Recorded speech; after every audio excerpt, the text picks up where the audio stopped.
আমরা বইয়ের শেষ পৃষ্ঠা 182 পৃষ্ঠার 3 নং অঙ্কটা সমাধান করব। সেটা হচ্ছে একটি বিদ্যালয়ে 500 জন শিক্ষার্থী আছে। তাহলে একটি বিদ্যালয়ে শিক্ষার্থী কতজন আছে? 500 জন। প্রধান শিক্ষক সবাইকে নিয়ে পিকনিকে যেতে চান। ধরো তোমার স্কুলে 500 জন শিক্ষার্থী আছে, কারণ তোমাদের প্রধান শিক্ষক বলছে সবাইকে পিকনিকে যাওয়া লাগবে। কিন্তু শিক্ষার্থীরা চিড়িয়াখানায়, শিশু পার্ক এবং জাদুঘর এই তিনটির মধ্যে কোনটিতে কতজন যেতে ইচ্ছুক তা নিচের পাই চার্টে দেখানো হলো।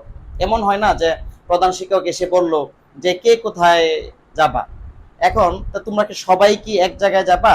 অবশ্যই না, এক একজন এক এক জায়গায় বলবে। তার মধ্যে ঘটনাটা কি দেখো, পাই চার্টে দেখো। চিড়িয়াখানায় বলতেছে 12% শিক্ষার্থী যাবে। বেশিরভাগ শিক্ষার্থীদের পছন্দ কোথায়? দেখা যাচ্ছে শিশু পার্কে, কারণ শিশু পার্কে কি আছে? বিভিন্ন রাইড আছে, হ্যাঁ, তারা এখানে চড়বে। আবার কিছু শিক্ষার্থী বলছে জাদুঘরে যাবে।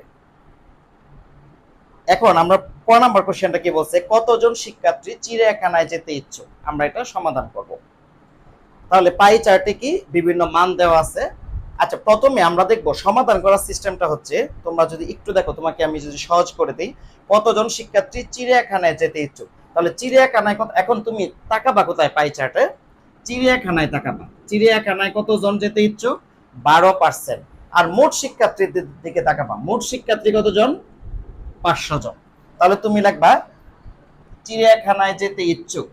তাহলে আমরা ক নম্বর কোশ্চেনটা যদি সলভ করি, লিখবা কি চিড়িয়াখানায় যেতে ইচ্ছুক ইচ্ছুক। আচ্ছা, কতজন শিক্ষার্থী ছিল মোট? 500 জন। তাহলে কি লিখবা 500 এর কত পার্সেন্ট? চিড়িয়াখানায় কত পার্সেন্ট? 12%। এই যে এখন শুধু চিড়িয়াখানায়, অন্য দুই জায়গায় তাকানোর সুযোগ, অন্য দুই জায়গায় তাকাবা না, শুধু কোথায় তাকাবা? চিড়িয়াখানায়। তাহলে কত? 12%, এতজন। আগেই বলেছি এর মানে কি? গুণ। তাহলে 500 এর মানে কি? গুণ। 12% মানে কি? তার হর কত? হর হচ্ছে 100, আর লব কত? 12। আগেই বলেছি যেমন 50% হলে কি হবে? হর 100, লব কত? 50। তাহলে কি এতজন। এখন আমি বলেছিলাম কি এই সংখ্যাটা কোথায় আছে? এই সংখ্যার নিচে একটা মনে মনে এক কি আছে? মনে মনে একটা এক কি আছে? হর আছে। তার মানে এই সংখ্যাটা উপরে আছে, হ্যাঁ, লব হিসাবে আছে। এখন 100 এবং 500 কে, আচ্ছা, আমি যদি ভাগ করি তাহলে কি হবে? 2 শূন্য ক্যান্সেল, 5, অর্থাৎ সেম, অর্থাৎ 500 ভাগ 100, তাহলে উত্তর কত? 5, অর্থাৎ 100। তাহলে 5 দিয়ে 12 কে গুণ করলে কত হবে? 5 12 কত? 60 জন। আমার হয়ে গেল কি চিড়িয়াখানায় যেতে ইচ্ছুক। তাহলে 500 জন শিক্ষার্থীর মধ্যে কতজন চিড়িয়াখানায় যেতে ইচ্ছুক? 60 জন। তাহলে অতএব কি লিখবা? 60 জন। তাহলে ক হয়ে গেল। এখন খ নাম্বার সমাধান যদি করি, তাহলে কি লিখছ? কতজন শিক্ষার্থী শিশু পার্কে যেতে ইচ্ছুক। তাহলে শিশু পার্ক কোথায় আছে? এই 55। এখন তাকাবো কোথায়? 55, আর মোট শিক্ষার্থী কতজন? 500 জন। তাহলে আমি লিখবো কি শিশু পার্কে যেতে ইচ্ছুক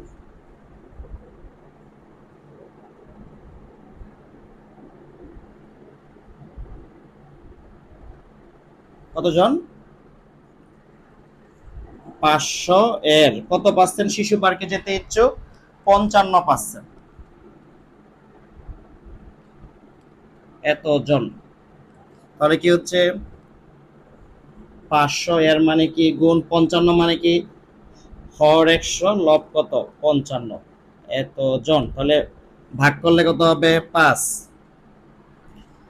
5 100 কত? 500। কারণ 5 দিয়ে 55 কে গুণ করলে কত হবে? 5 5 25 এর 5 হাতের 2, 5 5 25 আর 2 কত?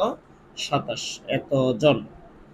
অর্থাৎ তুমি কি 55-র সাথে 5 দিয়ে গুণ করো, 5 5 25 এর 5 হাতের 2, 5 5 25 আর 2 কত? 27। তাহলে অতএব কতজন? 275 জন কোথায় যেতে ইচ্ছুক? 275 জন শিশু পার্কে যেতে ইচ্ছুক। ক্লিয়ার? এরপর আমি গ নম্বর কোশ্চেনটা সমাধান করব। গ কি বলছে? কতজন শিক্ষার্থী জাদুঘরে যেতে ইচ্ছুক। তাহলে লিখবা কি জাদুঘরে। জাদুঘরে যেতে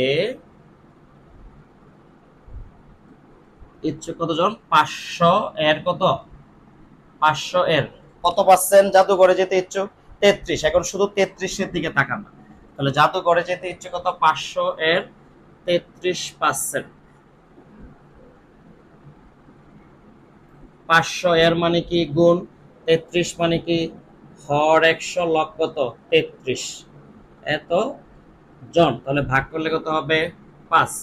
তাহলে 33 এর সাথে 5 গুণ করো, যা হয় তাই। আমি 33 এর সাথে 5 গুণ করি, 3 5 15, 15 আর 5 হাতের 1, 3 5 15 আর কত 16, 165 জন। অতএব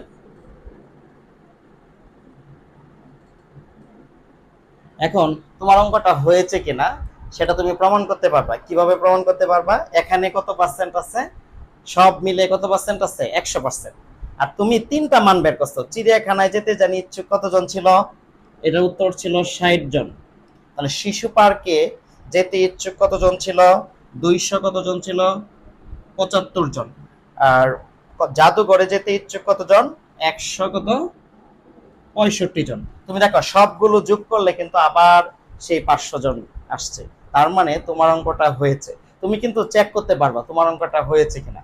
যদি দেখো সবগুলোর অর্থাৎ 100%ই যদি তুমি দেখো যোগ করে একেবারে যে সংখ্যাটা দেওয়া ছিল ওই সংখ্যাটা আসছে, তার মানে তোমার অঙ্কটা কি হয়েছে। ধন্যবাদ সবাইকে।